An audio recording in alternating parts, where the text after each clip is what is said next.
I remember growing up in elementary school and hearing so many of my friends say, oh, we're all God's children, we're all cousins, we're all God's children, it doesn't matter, at the end, we're all God's children.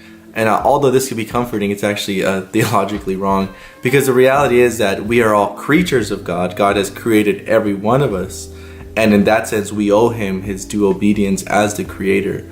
But what you find in Scripture is that we are not all truly God's children.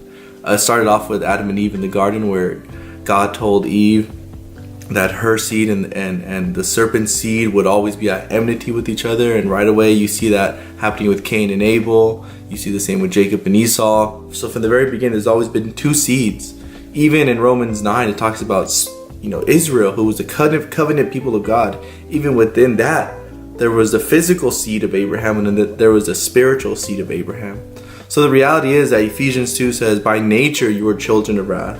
Christ tells the Pharisees that your father is the devil.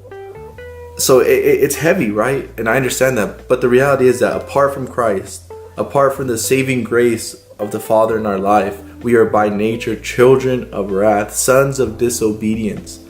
And until God adopts us into His family, restores us again unto Himself through the work of Christ and the gift of faith and salvation, then we are outside of the family of God in the truest sense of that word.